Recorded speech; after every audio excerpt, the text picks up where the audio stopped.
Here's why lender approval is a weak signal. If you've ever heard someone say, the lender approved it, so the deal must be good, I want you to pause that sentence right there. Because lender approval is one of the weakest signals you can use to judge deal quality, and relying on it has quietly wrecked more portfolios than bad purchase prices ever will. Today I'm going to explain what lender approval actually means, what it doesn't mean, and why investors confuse financeable with investable. If you understand this episode, you'll stop outsourcing judgment to lenders and start underwriting like an owner.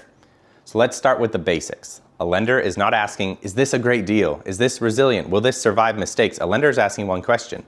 Does this deal meet our minimum guidelines today? And that's it.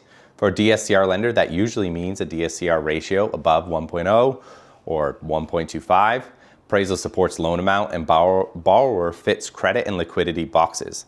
That's not risk elimination, that's risk transfer. Lenders don't care if cash flow's thin, seller payments are deferred, insurance resets next year, or tax reassessments happen, or CapEx is looming. Because if the deal breaks, they get the asset and you get the lesson. Not that they want to own the asset, that's a different idea altogether. Here's the uncomfortable truth. Most bad deals are lender approved. I routinely see deals approved with a DSCR of 1.05, no vacancy margin, and deferred seller payments. Optimistic rent assumptions as well. And they pass underwriting, and they do not survive reality. And why? Because lenders underwrite to today's snapshot. Investors live inside tomorrow's volatility. If one tenant leaves, if expenses normalize, and if a balloon comes due, or if insurance doubles, the lender still wins, and the investor doesn't.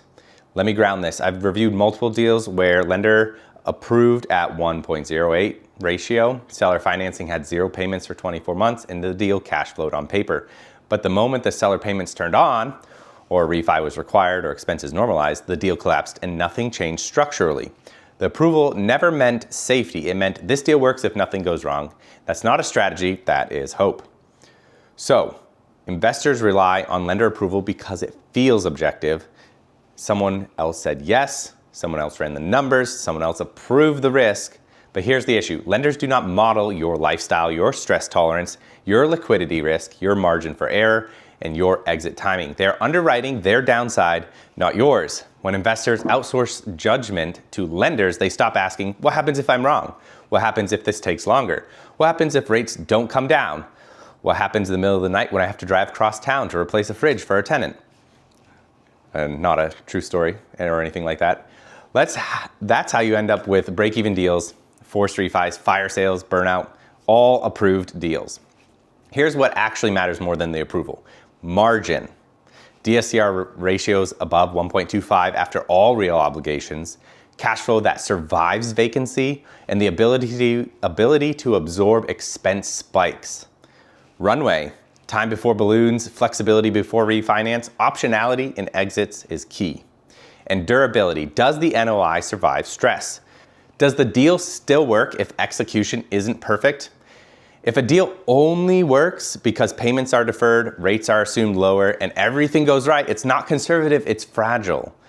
A lender approval doesn't mean the deal is good, or the deal is safe, or the deal is resilient. It means the lender is comfortable with their position. Your job is not to copy the lender's lens. Your job is to underwrite reality. And if you want help doing that, pressure testing the structure, exits, that is exactly what I do with investors every week.